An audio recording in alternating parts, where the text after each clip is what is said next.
Out of the night that covers me, black as the pit from pole to pole, I thank whatever gods may be for my unconquerable soul.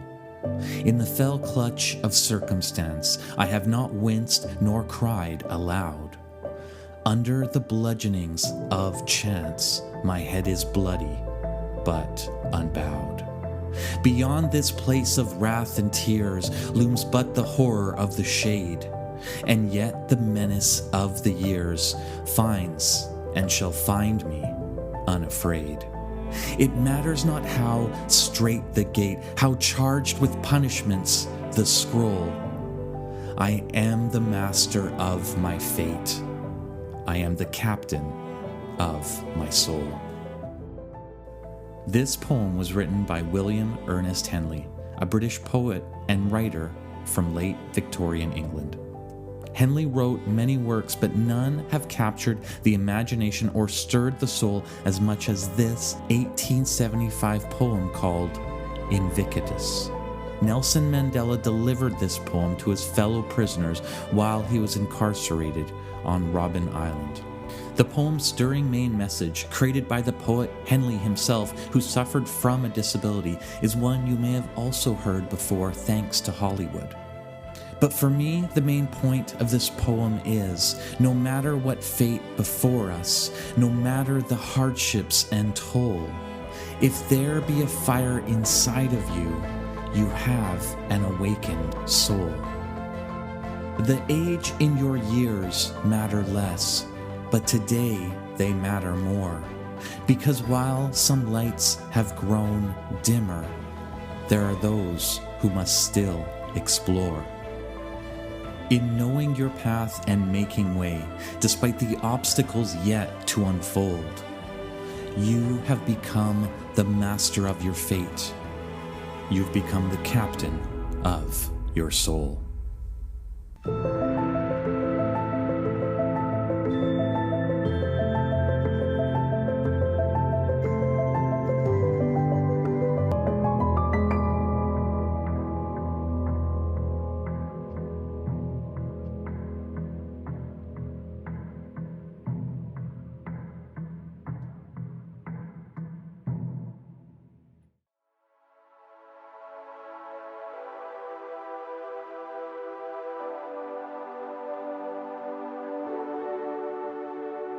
Welcome to the Authentic You podcast, a mixed potato salad production with your host, Goran Yerkovich. This week I have the honor of interviewing the owner of an extraordinary Ethiopian restaurant in Montreal to learn how he became the master of his own fate, taking the chance at the age of 55, walking away from his corporate job to follow his dream of owning and running his own Ethiopian restaurant. This is an immigrant story and a human story about the great journey called life, the obstacles we face, and how, despite it all, we can each find a way to thrive. This week, we'll also talk about the mysterious origins of coffee, and we'll take a look inside the real Montreal and just how this great resilient city has been impacted by the global pandemic and what it might mean for your next visit. But don't worry, we'll also cover the 5 best restaurants in Montreal that you can still visit today. Plus, I'll explain the 5 Russian women on our flight back from Montreal and the lessons they all provided us, the rest of the passengers, and the top 10 happiest and most satisfying jobs in the world. And a few quick reminders to please share this podcast with just one friend this week to help this podcast grow. And don't forget to also subscribe to my new YouTube channel, which includes short best of clips from all the episodes thus far. That's it for the updates this week, so let's jump right in. And now, the mysterious origins of coffee and the surprising revelations around coffee and the role it's played in our lives. In the 9th century, a local Ethiopian farmer made a life-changing discovery, sending a ripple effect to transform the world, one seed at a time. This discovery, over 1,000 years later, has become part of our daily rituals, increasing our productivity, focus, and creative energies tenfold. It was part of the 12th century Islamic Golden Age, a period of cultural, economic, and scientific flourishing in the history of Islam. It was there when the Industrial Revolution began in London in the 17th century, and it was also there for the women's rights movement in North America just 2 centuries later. It was also part of the labor rights movement, creating the first daytime break for employees, which would include this bitter but tasty treat. And it's here today in the tech, computer chip, internet, and soon to come AI revolution, rapidly changing how we live and how we define work and even play. But it's an invention that didn't take place all in one go. This discovery was iterative in nature. It, like all major breakthroughs, took new minds to add to the equation, and it all began when a local farmer discovered his goat acting strange one day. The farmer, named Kaldi, noticed his goat suddenly became rejuvenated and revitalized after eating something from a tree. It appeared to be a bright red berry of some type. The farmer pulled the cherry-like berry from the tree and took it home, telling his local abbot about the strange berry. And then, that's when the abbot, who was the father of the monastery, requested a sample. He wanted to test it out on his own. The abbot, being a clever man, decided to dry the berries and make a beverage from this bizarre fruit, burning its seeds in fire, taking its embers, and then boiling it to make the world's very first cup of, yes, you guessed it, coffee. This was the first time a cup of coffee came to be. This was the first time a cup of coffee was consumed, and it would keep the abbot and his monks awake for hours that night. That night, the abbot and his monks were unable to fall asleep. But the abbot soon discovered if the strange drink was consumed during the day, in the morning hours, it gifted the monks a level of focus they'd never experienced before. A level of focus they realized they'd soon be unable to live without. This is just one version of coffee's origin story. There are others, like the story of the Yemenite noticing his berry-eating birds flying over his village with extreme frenetic energy, who, cooking the seeds to make the first coffee drink, realized the drink's potent and powerful benefits.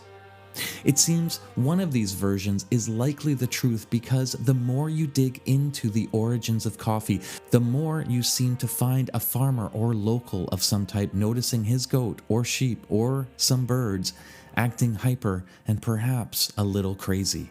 But whatever the origins, by the 16th century, what we've come to know as coffee was the beverage of choice in places like Persia, Syria, Turkey, and Egypt. Muslim pilgrims visiting their holy lands where coffee was first served would take it home, learning to harvest and grow the beans themselves. The drink spread from the Middle East to places like Croatia, Italy, and eventually to the rest of Europe, to Asia, and to the Americas. And coffee has come to stay. In the United States alone, over 400 million cups of coffee are consumed each day. That's 146 billion, with a capital B, cups annually consumed in the United States alone. Today, coffee is one of the most widely consumed beverages in the world. It's become part of how we live and start our days. It's given us focus now when we need it the most. But our main story today is not about coffee. It's about the man who first told me this story at his restaurant.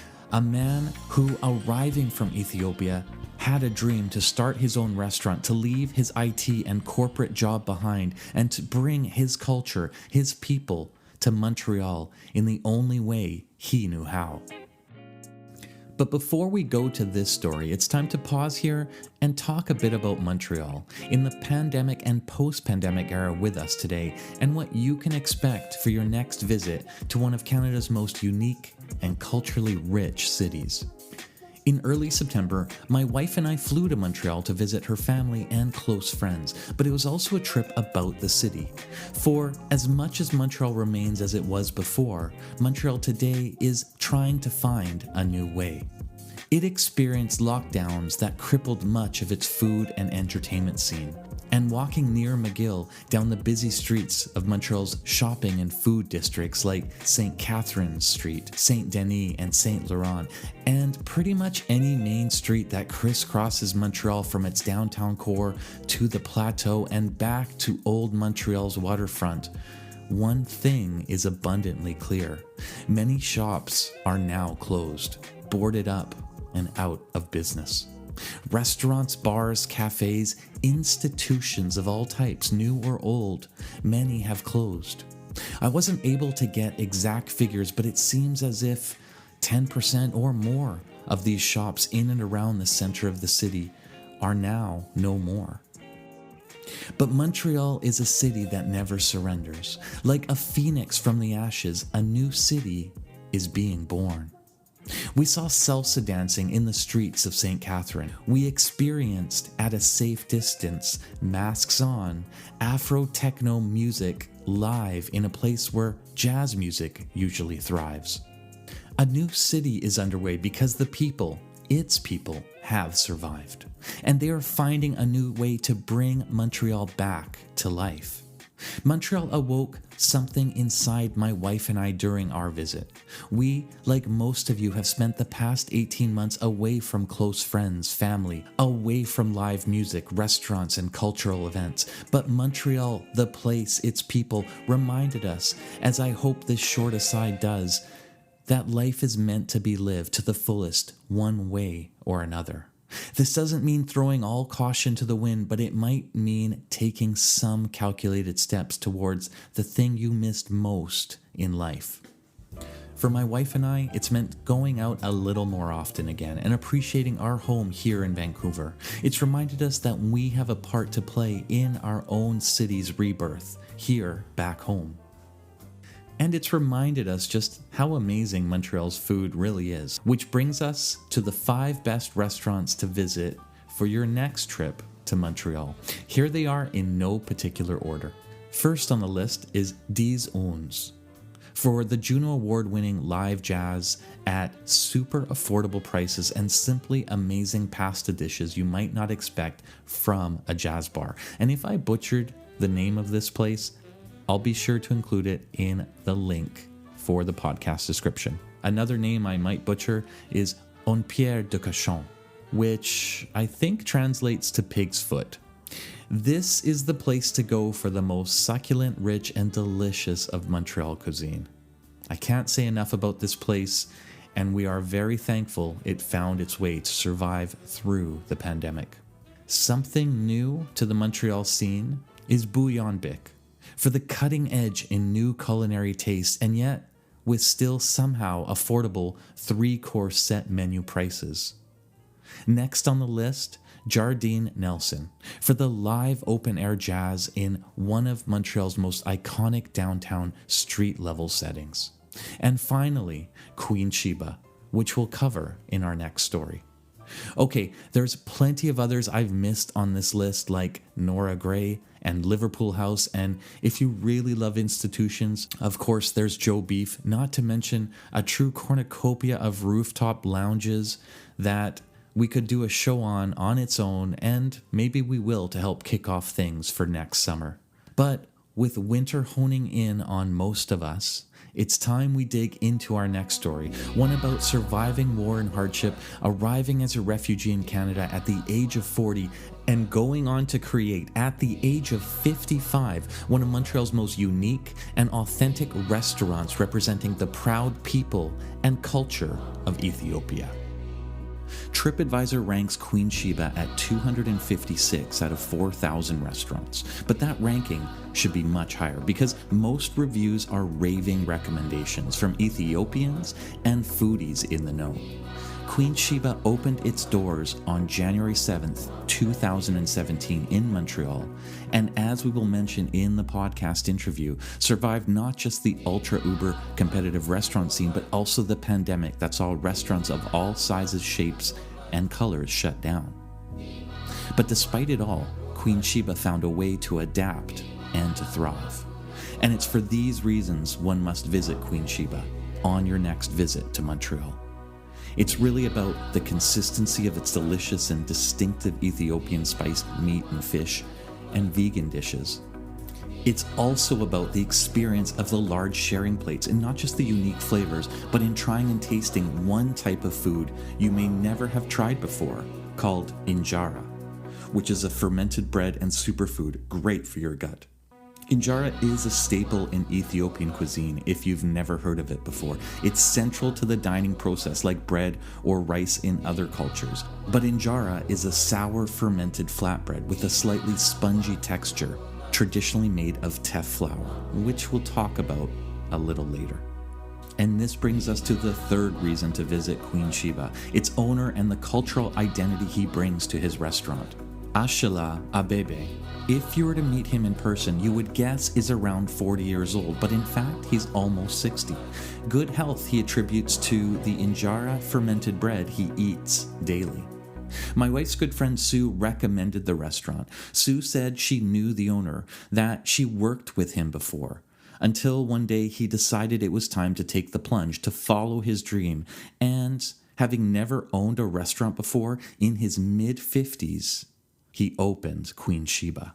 During our meal, which Ashelaw personally prepared for us, he popped over to check in to see if we were enjoying the food and the experience. It was then that I realized we had to do this interview, because Ashelaw began explaining how the dishes, the spices, and the dining experience were all deeply connected to the rich ancient culture and people of Ethiopia. And now, without further delay, here's my conversation with Ashelaw Abebe. You might also hear some background giggles and sounds. That's Ashelaw's grandchild, who, it turns out, just can't get enough of his warm and wise granddad. Okay, how about now? Now, there we go. There we go. All right. Yeah. Awesome. Good to see you again, sir. How are you? Very good. How are you? Good to see you too. Very good. Obviously, Sue introduced us to you at your restaurant. You told us some stories about the food, about Ethiopian culture, your story of how you went from the business world, the corporate world, to deciding to do something that you were dreaming of doing, of starting your own business. I came to Canada around 1992. But before coming here, I was in refuge in different places. Like first, I left my country. I was in Djibouti. From Djibouti, I went to Greece, and then from there, I came here. So coming here, I went to school. Of course, when you are first immigrant, everything is tough, especially when you don't know about Canada, and when you start living in a cold weather, in the snow and everything, you can't adapt that easily. What age did you come over at? I came 20 years back, so I was about 4 years old. Okay. Yeah, so I'm almost 60 now. Really? You don't look it. I don't look like that. You don't look it. Good. Good for you. Whatever you're eating. Okay, we'll talk about your food in a minute. Yeah. That's maybe the Ethiopian food. Okay. Yeah. So I came here and, I started my career and I started working for a wireless telecommunication company. But I always had this dream. I mean, I love cooking. I think I grew up behind my mother, so I was always helping. I like the taste of different kind of Ethiopian food. So that was always intriguing me. Why not having a restaurant in Montreal? Mm-hmm. Right. Because not many Ethiopian restaurants in Montreal. So when the time came, meaning that when the company that I used to work, the company that I used to work got acquired by Molex, I said maybe it's the time now to fulfill my dream, because I always had the passion of cooking, and not only the passion of cooking, at the same time introducing the culture and the food of my roots to the people that are in Canada. Right. So that's the main thing that drives me open the restaurant. And at the beginning, it was a big challenge because I have no experience of running a business, neither operating, the restaurant. I was so lucky that I had someone next to me that used to have a restaurant himself. So he led me to the path and to show me how to, how to make it sustainable and to make be able to make a living from it. Yeah. So we opened the restaurant in 2017. Right. Okay. 2017, and here we are now. We are 4 years now. And the restaurant's called Queen Sheba. One of the specialty items. So what we ate was this really incredible sharing plate with a bread I've never tried before. I think it's called injera. Injera, yeah. Our tradition. I mean, Ethiopian cuisine. It's a cuisine that is dating almost 1,000 years, and it's always been shared within the family. So you have a round table. You sit in the round table and you eat everything by your finger. Right. And the main ingredient is the injera. You eat it's replaced in rice or pasta, if you say it. Yeah. And it's a fermentation that is made out of teff, right? TEFF, which is an ancient grain of Ethiopia, the tiniest grain in the world, smaller than quinoa actually. Really? And very healthy. That it's actually they call it a superfood these days. The main like staple. It's like a staple in your country, right? Yeah. So it would. That's the injera. Yeah. So and it's fermented as well. It's fermented, which actually it helps for your digestive system, you can do it in 3 days fermentation or 2 days fermentation. Wow. So that's the fermentation itself. It's good for your health because it's good for the digestive system. Like I said, and all the other stews, the spices that we are putting in the stews are healthy because in the old time, they don't go to the hospital or whatever. It's what they eat is what cures them. That's right, what cures them. So there are so many different kind of spices that are in, let's say, in the berbere, there are the spices that we use for cooking called berbere. It's red pepper. There are about 14 to 16 or 17 different spices that they let it dry on the sun, like sea salt, ginger, garlic, all kind of spices that are good for your health. So that gets transformed into into powder. Yeah. And then with that powder, which is called berbere at the end, that's what we use to cook, So most of the thing that we are eating is good for health. Right. And it's the type of like, it's a food experience as well. It's good for your health, but it's also a fun food experience because from what I recall, you have for our plate, I think you have pure like vegetarian and vegan options, but there was a meat dish and it's almost like individual portion placed in front of you so that you have a meat, you have some fish, and then some other types of dishes as well, right? That's the variety. That's the different variety, because Ethiopian food, most of the time when you eat Ethiopian food, it's not only you have one steak and that's it, It's like you have a little bit of everything, especially when it comes to the fasting season. It's all vegan that we are eating, right, during that period. So there are like colors, chickpeas, beans, all kind of different kind of things that you cook, and you mix it on the platter. Yeah.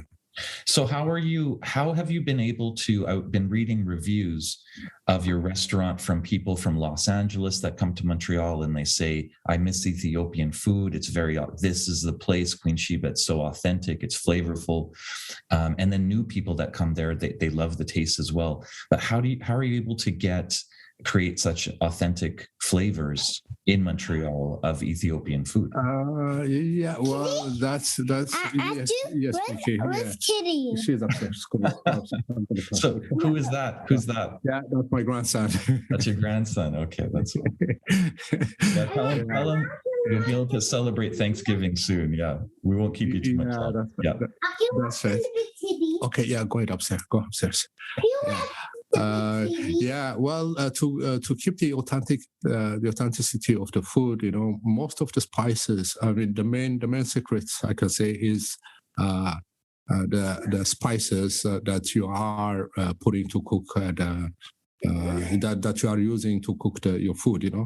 So most of the spices I get them directly from Ethiopia, and the family on the other side is preparing it because the taste is on the spice, and if the spice is not prepared properly, you don't get the real taste. Got it. Yeah. So you actually bring it all the way from Ethiopia. Yeah, all the spices are made purposely properly for us. So that's why we keep the authenticity and the consistency also, because it matters. When you go to McDonald's, you're always eating the same burger, right? Right. So for that, we have to have a spice that is coming from one source and that is always consistent. So tell me how you managed to stay afloat during the pandemic, the restaurant scene. I know there's a lot of places in Montreal that closed down. It looks like Montreal was hit pretty hard, especially in the restaurants, coffee shops, bars. How did you manage to stay alive? Yeah, well, I think I can say that it's just I was lucky because there are not too many Ethiopian restaurants in Montreal. So actually the lockdown of the pandemic, I can say, did help us to be visible because at the time everybody was staying at home and ordering from Uber Eats, skip the dishes and so on, right? So it gave us the visibility, and I'm sure everybody wanted to try different type of cuisine, right? And ours one of it, And they loved your food. Yeah, you have good ratings and really great ratings. So we had, even in Uber Eats and everything, we have a good review because, of course, it's a different taste. People who tried, who are trying Ethiopian food, I can say, they get addicted. Because it's a special flavor, And it's it's so much fun to share, and it's about share, that injari that's been soaked in all the different sauces at the end is the best part too. Yeah. So that's I think that's what helped us surviving and being at this stage. And I know you have to go, so I'll ask you one last question here. So for any Ethiopians that might be listening to this, or new immigrants to Canada that might be listening to this, what advice can you give them if they're starting their journey, if they're looking for advice to succeed in what they do? To tell you frankly, if you have a dream and you want to do something, and you give yourself 100% on that particular things that you want to do, there is no way that you cannot succeed, or you cannot, you're going to fail. Owning on your own business is not something simple. It's very difficult because you have to be there all the time. You sleep in, you have to be there. Because I remember I used to ask my old boss, when are you going to take a vacation? Because he never took a vacation. And now where he is somewhere, that you can't imagine. You know what I mean? because hard work always pays, Right. So whatever you want to do, if you have the passion and, the strength, there is no way that you cannot succeed. So you just have to do it. Fantastic. I love it. Yeah. And is there any questions I didn't ask you, anything else that you wanted to add before we finish today? Well, yeah, I mean, the last question is what everybody has to know is you want to do something and you have the passion of it, just go for it, Okay. and and put yourself 100% in it, and there is no way that you cannot succeed and you achieve to your dreams. Thank you so much for your time. I know you're incredibly busy. Thank you so much, and happy Thanksgiving. Happy Thanksgiving. Okay, so thank you again for your time. All the best, and we'll see you next summer. All right. Okay. Thank you so much. Bye. Okay. Take care. Take care. Bye bye.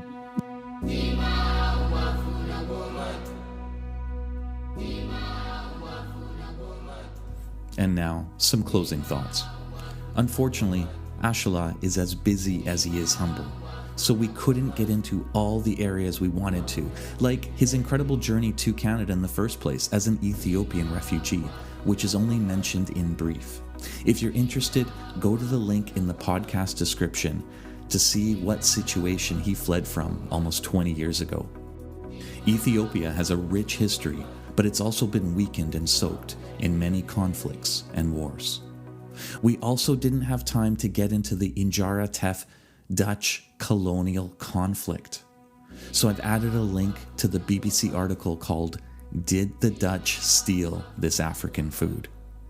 But this podcast is all about empowering its listeners in their career and life choices. So we focused on what the restaurant Queen Sheba is all about and how this restaurant is a living and breathing metaphor for, as Ashelaw distilled down for us, a place created through passion, strength, and a singular focus. These are the 3 key ingredients or spices Ashelaw has mixed together consistently over time. These are the ingredients which have brought Ashelaw his undeniable success today and in the years to come. And it is what will bring you undeniable success and fulfillment towards reaching your ultimate goals. These 3 ingredients are the secrets to help bring you and keep you as the captain of your soul.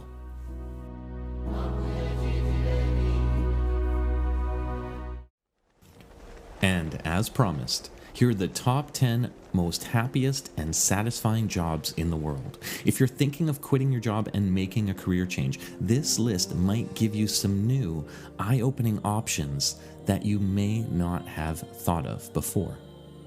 So here they are in no particular order, as provided by bestcolleges.com and from surveys from the Bureau of National Statistics and a whole bunch of other sources that I'll provide a link to in the podcast description.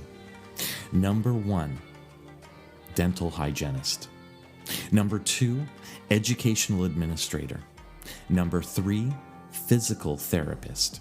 Number 4, speech language pathologist. Number 5, radiation therapist. Number 6, forester. Number 7, optometrist. Number 8, occupational therapist. Number 9, human resources manager. And number 10, actuary. There are definitely some surprises in this list, but there's certainly a theme as well, centered around helping others and making a difference in someone's life. So, if you're thinking of changing careers, this could be a good list to start from. Or if none of these sounded appealing to you, I'll have a career discovery course coming soon with online surveys for you to fill out that can help you find a career specifically designed for you. Or for the ultimate career advice, register for the Authentic You Career Masterclass today, which includes 12 chapters covering everything you'll need to unlock the incredible, the powerful, authentic you. All the links are in the podcast description.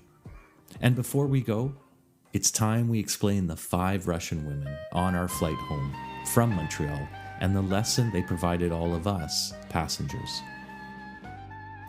Here's what happened. A few months back on our flight home from Montreal, my wife and I noticed 5 Russian women seated in front of us who were playing cards, telling jokes, and laughing out loud. But they'd also smuggled bottles of Molson Canadian beers, which they each drank and concealed between big gulps they'd take whenever the flight attendants weren't looking.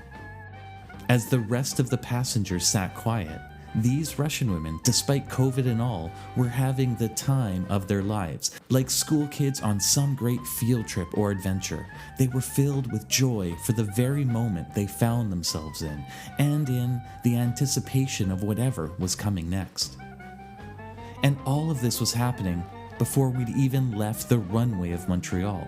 Now, I'm not saying to go and sneak yourself a beer or two on your next flight to wherever it might be, but as annoyed as most of us were in those first few moments, as the flight progressed, and as another card game of crazy gates ensued, it dawned on me, and I'm sure other passengers, that these women actually had it right. That these women, who were well into their 60s, were ready to enjoy the moment in front of them. They were ready to be a little spontaneous, and to not take everything quite so serious. These Russian women reminded us that in life, we must not just say we'll enjoy the ride and do nothing about it, but that we should be active participants in making the ride a good one. Ultimately, enjoying and living in the moment is just another crucial way that each of us can remain captains of our souls. Thanks again for listening this week. Don't forget to subscribe and tell just one friend this week about the show to help this podcast grow. And to show your support, visit my Patreon page to become a member.